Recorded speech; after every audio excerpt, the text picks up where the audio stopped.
sound system good.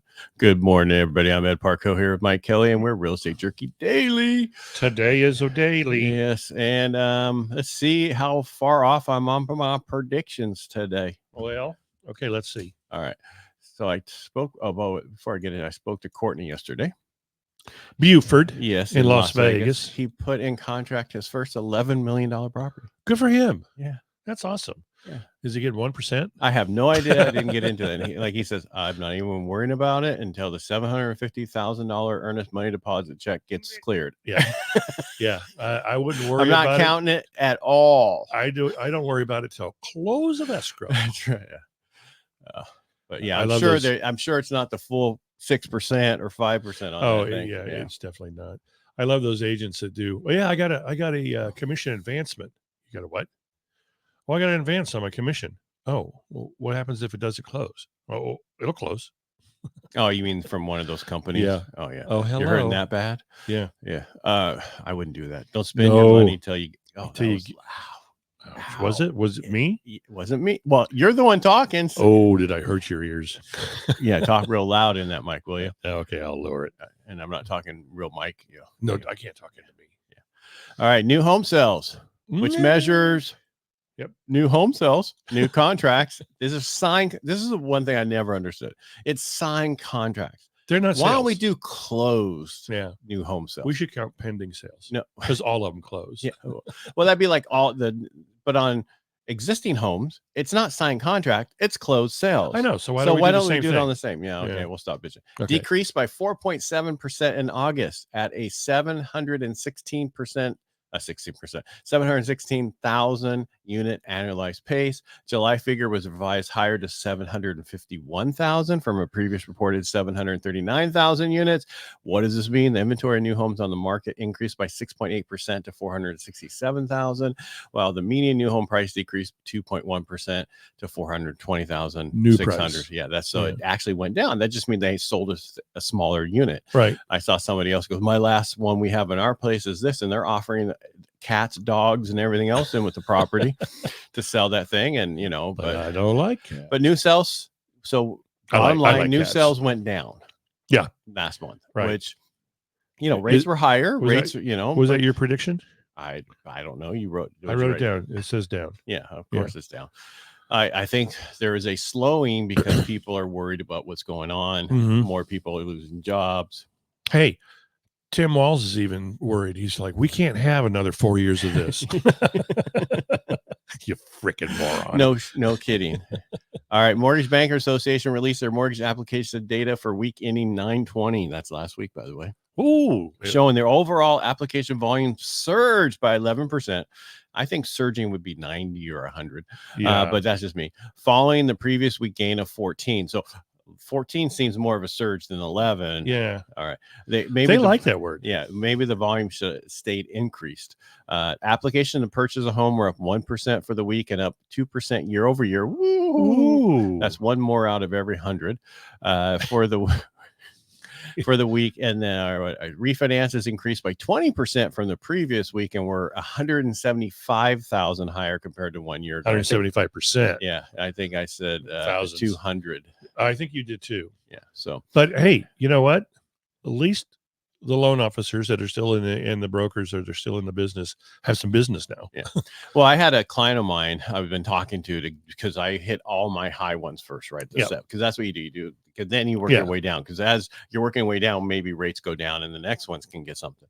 But seems like a smart way to do it. And I sent out stuff for her, and then she's like, "What do you think about this?" She wants to do it, and she's like, "What do you think about this?" My I don't know if I can say. No, you can't. The company. Anyway, sent her out. I think, hey, let's us refinance it, and I'll mock it up for the next show. But basically, it said it was a 4.99. Okay. Her new payment is 15 something, right? 1,500, 1,510 or whatever, and she has her costs that she has to bring in is 3,200. Okay.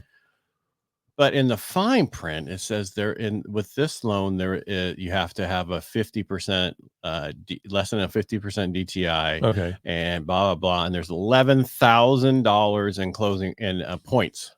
11,000 in points. Not anything to talk about escrow, title fees, anything else, but $11,000 in points. So her total cash to close was going to be 14. Well, so what people don't understand is they don't have to disclose that until they lock you. Right. Oh, here's the caveat. Yes. Yeah. So here, this is what I'm selling you for this. Oh, that payment's so beautiful. That's principal and interest payment only. Oh, yeah. My principal and interest payment is $85 more than that, but it doesn't cost her $11,000. It only costs her $900. The problem is, that's a big difference. Yeah, you think? The problem with that situation is that $11,000, when you add that on, you just ate up $55 in savings on a monthly payment. Right. So if it's only $85 difference, so you really only get $35 difference for $11,000. That's crazy. Yeah. And the worst part is your payback on that is almost 5 years, 110 months. You know why they're doing it? They want to keep you stuck making that payment for the next 5 years and not refinancing. Right. That's why they're doing it. That type of refinance is better for the company and not you as the client. They're not looking out for the consumer. You want to go to the lowest you can go with the least amount of cost, because then look at what's the next step after that. Does it make sense? Not the full cost. I mean, not the full savings with that cost. First, do the first bit, then add that other to do the difference. And you can see it doesn't make sense to pay $10,000 more for another $35. Right. That's crazy. Yeah, it's totally crazy. And you tell them that and they're like, oh my God. I used to be one of these guys back in the day in the 90s. And now you're repenting. Well, I'm not repenting. I just know better. I was sold the line. We did refinances nationwide. We were just about getting them in and closing them. Hey, this is benefiting you a little bit, but it's benefiting us more because we were, making commission and everything else. Right. But this is not what it's about. It's about helping clients get the lowest rate possible each at the least cost possible. Exactly. And wouldn't you rather do it again and only now it costs you total $2,000 to get down there versus 11,000? I just got money to burn. I think I just want to do the 11,000 because hey, it looks better. I just don't want to do it twice because it's oh man, it's so fast now. Is it so ridiculous? You still have the 3-day right of rescission, right? But that's not. But I mean, that's not counted into how long it takes to get docs. Well, not only that, so you have to wait 7 days before you can sign a closing disclosure, and that's not the issue. The issue is you're ready to go right away, right? And I should say you have to wait 7 days before you can sign loan documents. You can sign a CD in that period of time. I had one that last Friday, finalized it. He looked over the numbers and I sent it into underwriting Friday at 8 p.m. and it was out of underwriting by 11 a.m. on Saturday. And we're waiting on just the title stuff to come in. And that just came in yesterday. Oh, cool. Yeah. Nice. Well, not for him because his taxes are higher. Oh, that's the thing we run into when you do impound accounts. We're constantly fixing those for somebody who was in an impound account and bought a house, in the last year or so. It's all messed up. And then now you go and they go, well, I'm only saving $80 out. Not true. Look at the difference. I control the principal and interest savings. Right. I don't control your impound account or your insurance. Right. And that also went up. Yeah, on him. I'm sure it did. It did because he was actually, I don't know why. That's the one I think we talked about yesterday. He's paying $1,900 for a house in Houston. That seems like a lot of money. And it's a track home. It seems like a lot of money. It seems like ridiculous amount of money. Yeah. Do you got your cars wrapped into that thing for your home? Well, it might be bundled, but that still seems they don't bundle. Bundling just means you get savings, not that you make one payment that's in your mortgage. No, I understand that, but I mean, that's crazy. No, that is ridiculous. It just seems so high. I remember talking about it yesterday. Well, maybe backs up to a fire pit. Or a nuclear waste zone. Yeah, something like, or that Ohio thing that's spewing gas is next to him. Oh, that place. Yeah. You saw that right on the train. Yeah. And, they briefed Biden. What's he going to do? Did he wake up for it? Yeah, they briefed him. Yeah. About what? What's he going to do? Tell Kamala. They probably debriefed him. They took his shorts off. Don't go. All right. Look at this. Let's go here. I totally forgot you had something. Yeah, look at that. Hey, so if you do Ed's math, if we're 8 3/4 into the year, Actually, we're a little bit further because Monday is Monday the is end of it. the So month. I did the Monday, but your numbers came in at like 285. 281, 281. but I Okay. did 8 8 and 3/4. 3/4 when So it's I really did. not. It's probably 8 and 7/8. So I'm just doing 9. Because it's just about over. It Right. comes out to 274 Well, basically what we've closed been all transactions, year. what we've been all year. Yeah. Yeah. So 365 pending. I think that's like 2 above what we had last week. It's And about the same. 676 on active listings, and that's about the same as well. Yeah, I had a client reach out to me who was gung ho, hounding me, Yeah. and then it was crickets, and then they just came back and they apologized because she came back, he went out of town. It's like I don't understand. Don't worry about what's happening with your life. It's not about me. It's about Right. you. Yeah. Yeah. So I think they're coming. People are coming back and they're getting ready to start shopping again. Mm-hmm. This is very, very true. Yeah. Very, very, very true. Yeah, I had one client that was in contract. The house was way too big for them. The payment was a lot. And I told them in the beginning, they backed out of the contract because it needed all this other work on top of it. On top of and what? then they're like, their kids are going to leave in a few years, and it's just going to be them. I didn't realize that it says 2,800, but come to find out, they added so much onto this house. It was 4,000 square feet, Oh my but God. not permitted. Right. So so they backed out, and now they're like, I don't want to say nervous, but you can just see the difference. So it's really important to get them in the right house from the beginning. Yeah. Yeah. Two people, 4 people, 2 people leaving. You got 4,000 square feet. And did the appraisal happen? No, I ordered it, but it wasn't. Oh, it never got there. Yeah. I was wondering what the appraiser if he would call anything on that non-permitted square. Well, he would. They just usually say, don't. Yeah, if it's they just say it's it's built to good standards, but Right. they don't add it. Yeah. But again, it depends how old the house is and when it was done. Right. Because if it's in pre-70, it could have been actually done, but they lost the records. Oh, that's true. Up there. Yeah. Because didn't something catch fire or flood or something like that? The county building had a flood. And they lost all their microfiche. Remember microfiche? Yeah, no, it was actually paper, because I remember going up there. I think I talked about this before. I want to see where my leach field is. So they bring out the folder, a manila folder. They open it up and there's a little receipt in there. Our place is from 1960, dude. Just a receipt. Well, yeah, something. It's like, okay, where's the rest of the stuff? Yeah. Oh, by the way, that upstairs second half bath, half bath upstairs was always there. Yeah. Valerie Santana Moon is on listening, I think, or she did like us for a second ago, and she's from she's Amador, I believe, and so I'm sure she's suffered those same things. Yeah. Well, that was Tuolumne County. Yeah. It's I think there's an issue with records all the way across those little foothills. So there's issues with records down here in Modesto, and there's a lot of stuff that we don't have anymore. Well, that's like when we were putting our pool in, and I get the information from them where the septic actually should be, right, and where's the sewer line and everything else. And of course, when you look at the map, it's 5 feet away from where we're doing it, and come to find out it's right in the middle of where we're doing it. So yeah, that was nice. Yeah. Well, did you you had to redirect your sewage line? Well, it was a little bit more than that. They actually took it all out underneath the house and re-put it all in. Right. So it went out a different direction. Yeah, it actually So they started from the garage into the house, around the outside. Luckily, we were raised foundation, then out the master bedroom underneath, and it was so they didn't have to do they were thinking they were going to have to put in a system to pump it into the sewer. Like a sump pump or whatever. Like I'm like, I don't want that around where I'm smelling it during the summer. Yeah. Figure it out. And the other guy goes, I got a better idea. Because the problem was where the line had went under the house. It was still under the back patio, which is under our family room. Oh. And they're like, if you don't do this and you have a problem, they're going to be jackhammering up your family. Yeah, because family room was concrete. Right. Well, because it's the old back patio. Right. It's like, really? They didn't freaking take that out and pour foundation, right? You know what I mean? It's like, you lazy people. Well, it's saving some dollars. About $17 they probably saved.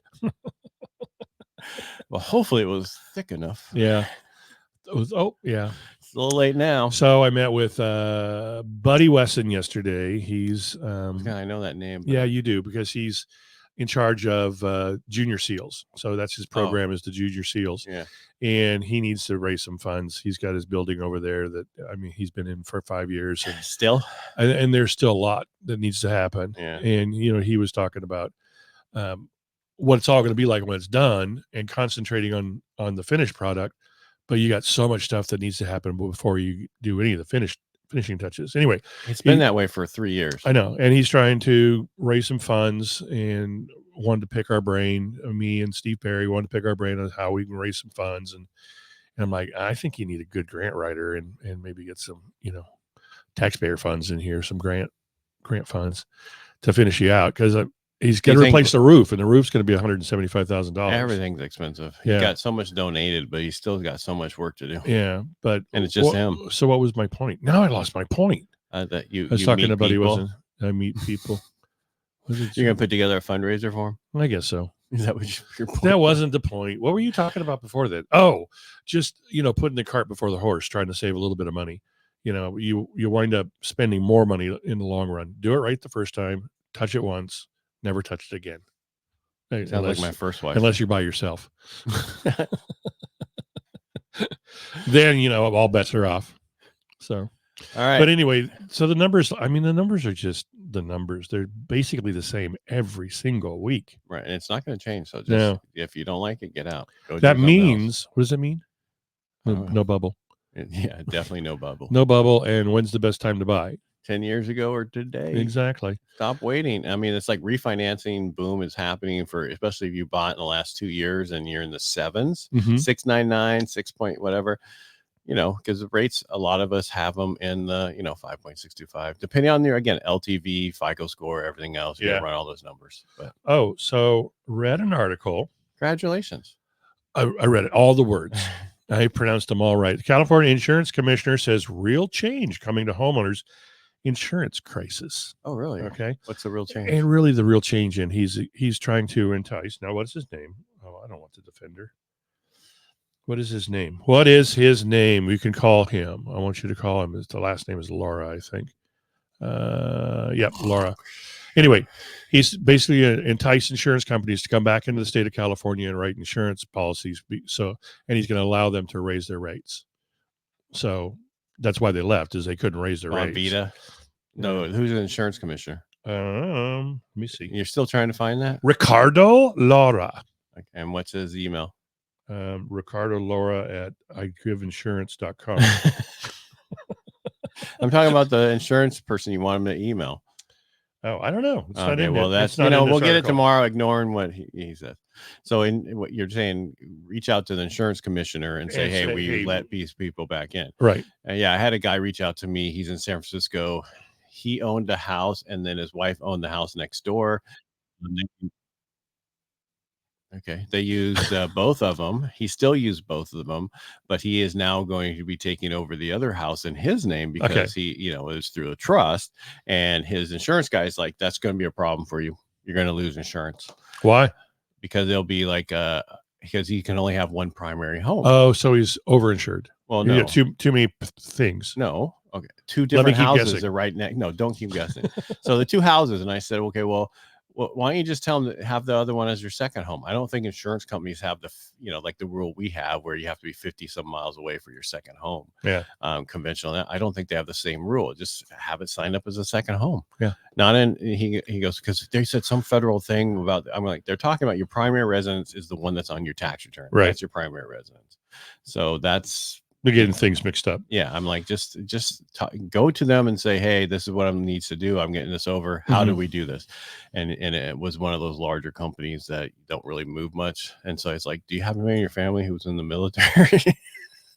Call USAA. Yeah, for insurance only. Yeah. So Laura's sustainable insurance strategy also includes allowing insurers to use forward-looking catastrophe modeling. Okay, when justifying their highest prices, and he promises that he is going to fix the fair plan. Yeah, good luck with that. Yeah, you know, you fix it, start over. Yeah.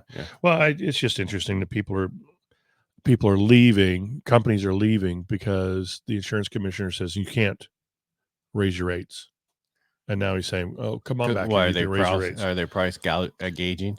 They're not. They're not price gouging, but they were because of the stupid Rona. I know why. You They know couldn't why. raise their Exactly. couldn't raise their rates Couldn't for raise 2 it, years. and And now they they're had a saying, "No, you can't fire. raise it." Then they had a fire and they lost a lot of money. But for how many years did you make a lot of money?